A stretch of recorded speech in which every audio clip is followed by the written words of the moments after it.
Sa sunod-sunod na pagkatalo ng mga Pinoy sa kamay ng mga Hapon, si Jonas Sultan na first round lang ang itinagal at ang alamat na si Nonito Donaire ay brutal na binugbog, kinawawa ng isang batang Japanese rising star boxer na si Rico Masuda. Tila hindi ito nagustuhan ng isa sa itinuturing na pinakamalakas na batang Pinoy sa Bantamweight Division. Si Kenneth Lober, ang undefeated Pinoy rising star ng Pilipinas, ay hinamon si Rico Masuda para ipagaganti si Nonito Donaire sa nangyari sa kanya. Batang rising star boxer ng Japan kontra sa undefeated rising star boxer ng Pilipinas. Si Masuda ay merong 90% knockout power ratio, habang lahat ng Hapon na nakalaban ni Lober ay naospital sa kanyang kamao. Ikukumpara natin ang kanilang galawan ng labanan nila ang Meksikanong kalaban. Makikita natin dito ang galawan ni Masuda kontra sa isang bagito at di kilalang Meksikanong boksingero. Okay, dito naman tayo kay Rico Masuda versus Jose Cervantes, Japanese versus Mexican. Bagong laban ni Masuda. And para malaman natin kung ano nga ba talaga galawan nito, kung sino yung liyamado o dehado. This is for a bantamweight bout sa Tokyo, Japan din ginanap, and Masuda fighting in black trunks and Cervantes from Mexico fighting in white trunks.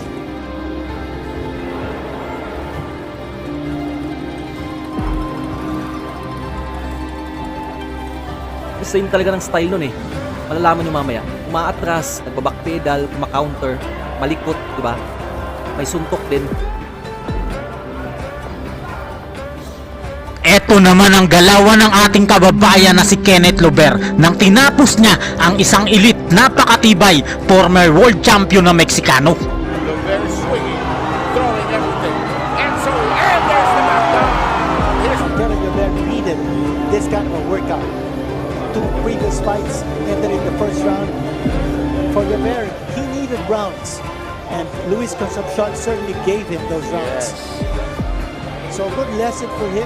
I thought that his power was slowly ebbing towards the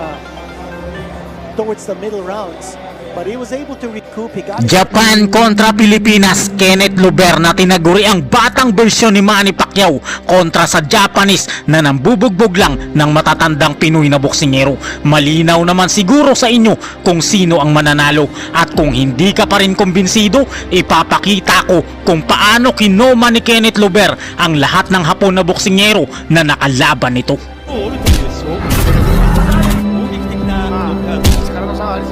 ちょっと心が折れてるの方がでかいかもしれない。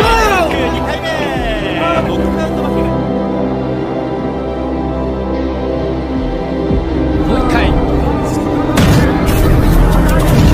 カウンターはカウンターですもんね。今日の感じなんですかね。Finish him.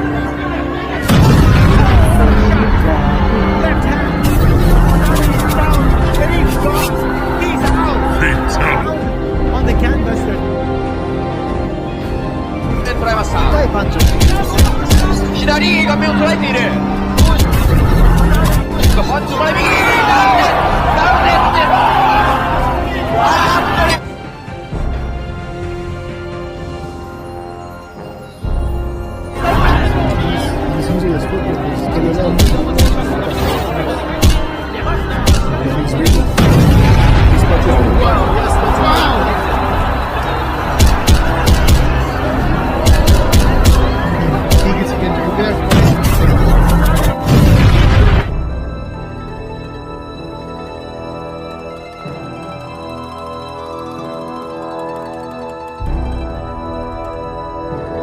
Pinoy na tinaguri ang the next Manny Pacquiao ng bansang Japan.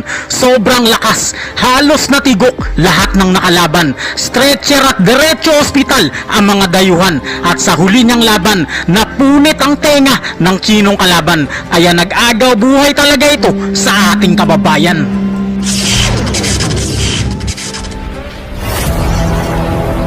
Subscribe.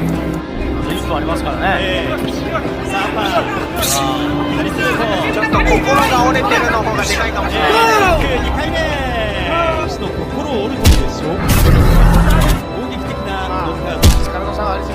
ちょっと心が折れてるの方がでかいかもしれない。もっと見たかったのに。という感じですかね、選手で今まで実はノックアウト負けがもう一回カウンターはカウンターですもんね。恐怖感じたんですよね。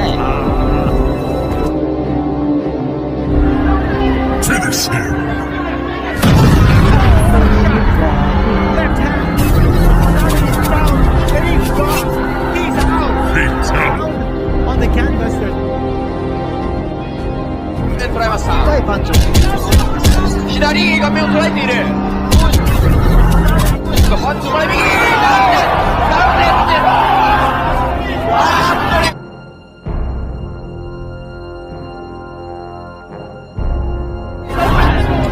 He's using his foot with his to the left. He's got his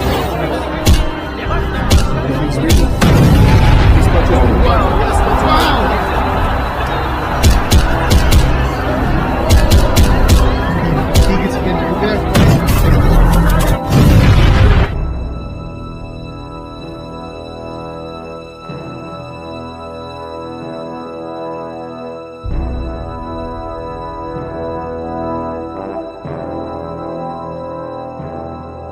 Panoorin niyong mabuti ang galaw ng batang Pinoy na ito sa matangkad at takbuhi na kalaban. Ito yung galaw ni Manny Pacquiao noong kanyang kalakasan. Kuhang-kuha niya ang Mala Pacquiao na galawan.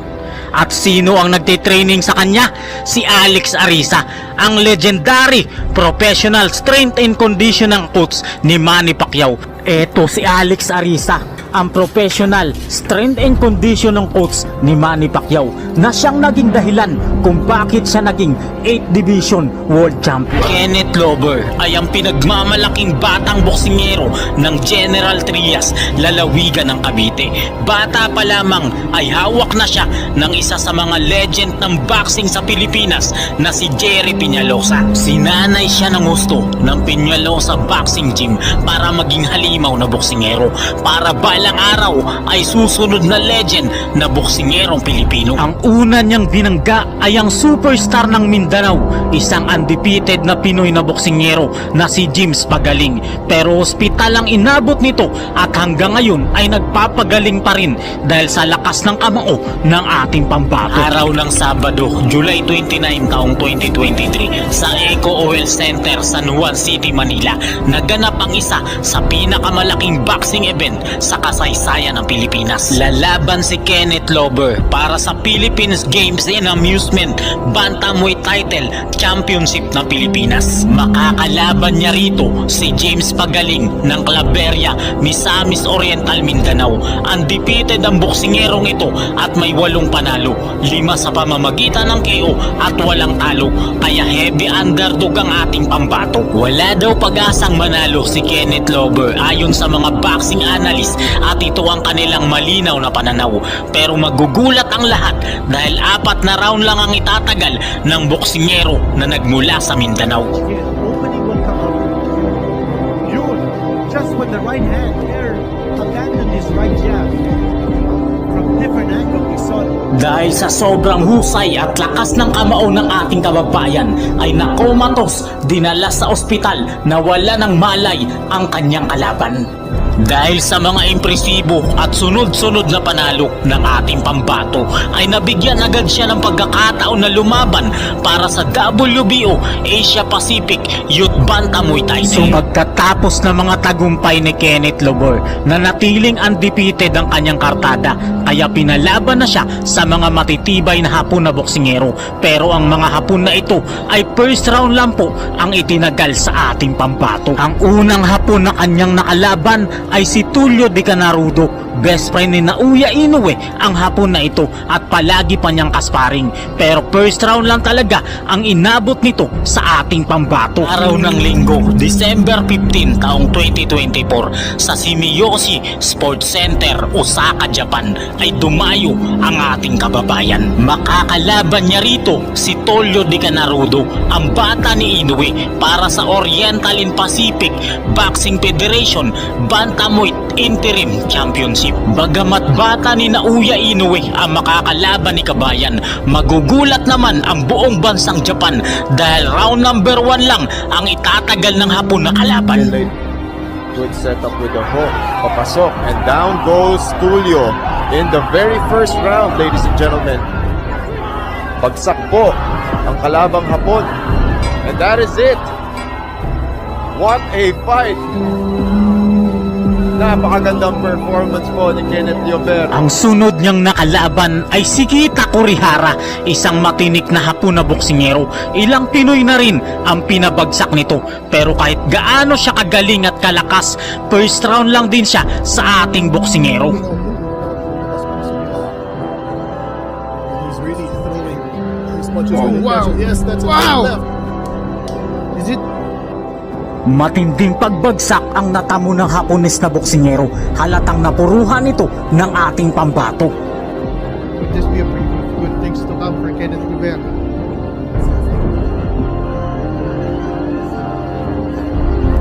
Hindi na tumitigil si Kenneth Llober. Oh! Agad nagpakawala ng sunod-sunod na kombinasyon ang ating kababayan na agad nagpabagsak sa Hapon na kalaban. Bilang ulit. That was a clean left. Very clean. Medyo...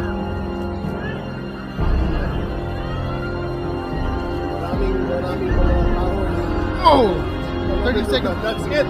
Sa huling laban ni Kenneth Llober, nakaharap niya ang former world champion at veteranong Meksikano na si Luis Concepcion, pero nawasak rin siya sa lakas ng ating bida.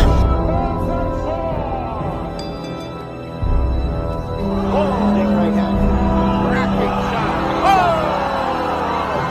So he's down. He's been down once. We'll try again. That's a shot missing, but look at him go. Llober is going. Llober is swinging, throwing everything. And so, and there's the back. もう一回カウ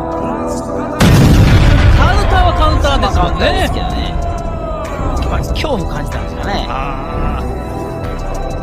これでも眼下底骨折とかね、あるいはそういう風になったらかなり痛いってこと。 Ito na ang pinaka-inaabangang laban ni Kenneth Llober, mga kaibigan, kontra sa Argentina. Si Luciano Baldor, isang napakatangkad 6-footer, kalaban ni Kenneth Llober to. Ito, round number 1. Grabe yung postura ni Kenneth Llober, mga kaibigan, no? Sumusugod agad pero may pag-iingat pa rin. Grabe yung mga straight. Kahit napakatangkad ng kalaban, walang takot ang ating kababayan. Boom! To combination, mga kaibigan. Nakakat niya yung pambato ng Argentina. Lumalaban din, kaya lang napapatras talaga sa suntok ni Kenneth Llober. Walang laban tong matangkad na to sa ating kababayan, mga kaibigan. Sobrang tangkad, pinatalo na ng Kenneth Llober, oh. Nasa kondisyon talaga si Kenneth Llober dahil si Alex Ariza ang kanyang strength and conditioning coach, dating coach ni Manny Pacquiao. Ito talaga, professional talaga si Alex Ariza. Grabe mga galaw ni Kenneth Llober, oh. Tactical pero may halong lakas. Grabe, oh. Hindi makaporma ang kalaban. Kahit matangkad, may lakas din tong kalaban niya dahil former Olympian to ng Argentina. Bata ni Marcos Maidana to. Hindi rin basta-basta ang training nito, mga kaibigan. Kenneth Llober, oh. Magandang kanyang head movement, side to side, kaliwat kanan, mga kaibigan. Gulat yung mga Hapon, oh. Yung mga announcer, gulat sa Kenneth Llober. Ang tindi manuntok nito. Malaman ni Pacquiao. Kanina pa nila sinasabi na malaman ni Pacquiao daw ang galaw ni Kenneth Llober. Siguro nakikita nila yung batang version ni Manny Pacquiao kay Kenneth Llober, mga kaibigan. Kahit gaano katangkad tong kalaban, oh. Walang takot ang ating bida. Pababagsakin niya dito yung pambato ng Argentina. Yun talaga yung plan niya. I-knock out ang kalaban. Kabado na yung pambato ng Argentina na si Luciano Baldor. Bug, body shot, bug, tinamaan sa panga, sa pool. Round number 4, dito na yata tatapusin ni Loberto. Tinamaan na naman. Grabe yung mga galaw ni Kenneth Lober, oh, side to side movement. Tapos yung footwork, sinasabay niya pag sumusuntok ang kalaban. Kenneth Lober umaatake, hindi makatama ang kalaban. Ito yung mga galaw na pambansang kamao noon. Galawang Pacman, mga kaibigan. Kuhang-kuha ni Lober. Sa tulong na rin siguro ni Alex Arisa, mga kaibigan. Atras, oh. Higante na paatras ni Kenneth Lober. Grabe. Mas matangkad pa yata to kay Kameda eh. Yun, oh. Yumakap na lang. Ayun, oh. Nako-corner. Ayun, na-corner naman si Lober. Umalis ka dyan, sabi ng corner. Ayun, nakinig si Lober sa kanyang corner. Grabing Lober to. Nakikinig siya sa mga coaches niya. Ang tindi ng mga galaw, mga boss. Eto na yung bagong pag-asa ng Pilipinas. Eto, bug! Ang lakas nun! Hilo yung kalaban, oh! Grabe! Straight, parang jab lang pero napakalakas. Kenneth Lober, ang bagong pag-asa ng Pilipinas. Wala na, tapos na ang laban. Napakagaling mo, Kenneth Lober, mabuhay ka. Ikaw ang bagong kampyon ng Pilipinas. Sa pinakahuling laban ni Kenneth Lober ay nakaharap niya ang pinakamagaling daw na boxer ng China. Si Ayati Sailaki ay nangako na patutulugin ng ating bida. Knockout daw talaga ang sasapitin ng Pinoy sa kamao niya. Pero sa labanang ito, baliktad ang nangyari dahil ang kalaban ni Lober ang siyang nakeo at napunit pa ang tenga nito. Kaya diretso sa ospital ang sinong boksingero. 第1ラウンドがスタートをしました。まずはジャブを1つついていきます。ボディエサウスポー独特の構えから入っていこうとしていますが、今日は相手の野球大陸もサウスポーです。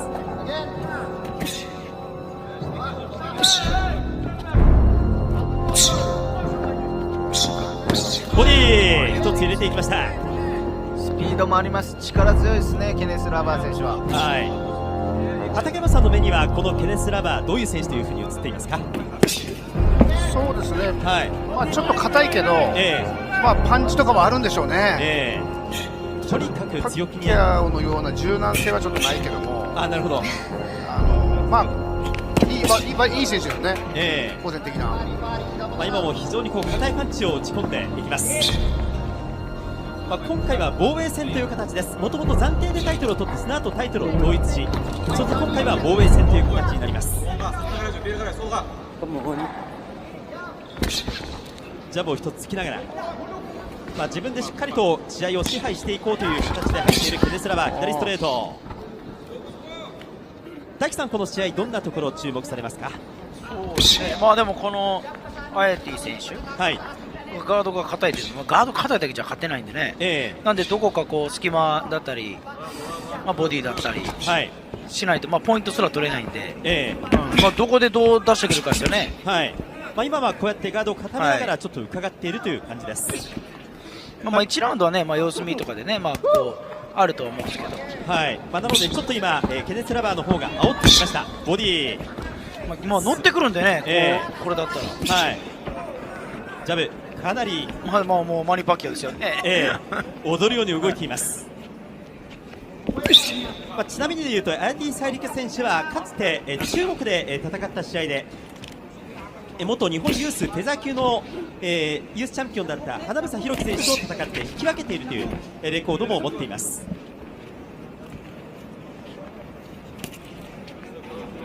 山本さん、ここまでケネス・ラバー選手、生でご覧になっていかがですか？ようやくモニターで見てた人が目の前で見れたと、すごく花のある選手だなと思ったんですけど、やっぱり一度見ると忘れない選手ですよね。ですね。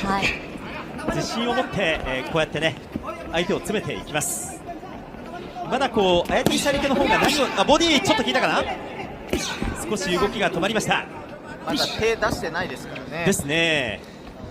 出せないのか、ちょっと圧が相当コーチさん強いんですかね。まあここまで出さないと出さないようにしてるとしか言いようがないですけど、ただ相手がパンチを打ってきて、その攻防がある中でリズムに乗っていくと思うんですけど、本当に相手が手出さなくても関係なくリズムを上げていきますね、ケネスラブも。 Dito sa round number 2, dito natatapusin ni Kabayan ang paghihirap ng kalaban. Dalawang beses itong babagsak at talaga namang mawawasak ang tenga ng kalaban. 選手でありましたけれども、左のストレートで一発で目を射抜いて、相手の戦意を喪失させてのノックアウト勝利でした。ボディ一発一つアヤティサイキが返していきました。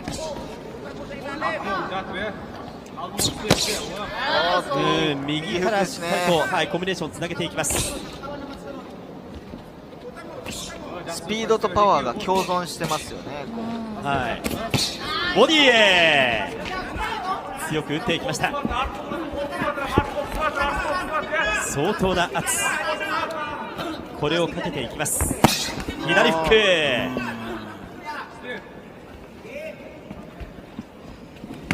ケネスラバー陣営の第1ラウンドの指示ですけれども、攻めろその調子だと、ジャブだ、ボディだ、フックだと、もうとにかく、打てるものは打ちなさいという、そんな感じですね。ボディも打っていきなさいというふうな話をしています。こういうところのジャブもいいですね、ケネスラバー選手は。相手を来させないようにしっかりとジャブを打って。これでも手を出ないですもんね。アヤティサイリケの方が今中央は取っているんですが、この右のフックが返ってきます。いやでも本当に動きだったりとかステップがすごくいいっていう、ケネスラバー選手ですけど、パンチ力もありますね、これ大輝さん。ありますね。さあ詰める、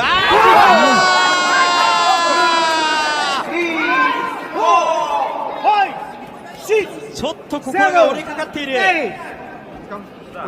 ガード越しからでもパンチ効いてたんでしょうね、これ。上からでしたよね、畠山さん。あと1分ありますからね。さあパー、左ストレート、ちょっと心が折れてるの方がでかいかもしれない。2回目、アヤティサイリケにとってもこれタイトル挑戦のチャンスなんですが、勝てません。ちょっとレベル差がありすぎましたね。山本さん、いかがでした？もっと見たかったのにという感じですかね。でも映えますね、やっぱりボクシングが強いですね。ちょっと畠山さん、今日の試合ではなかなかそこがどこなのかわからないですかね。そうですね、まあいずれにせよ世界タイトルで取る選手でしょうから、まあこのレベルじゃちょっと相手になりませんよね。今回中国の選手で今まで実はノックアウト負けが一度もないというのがこの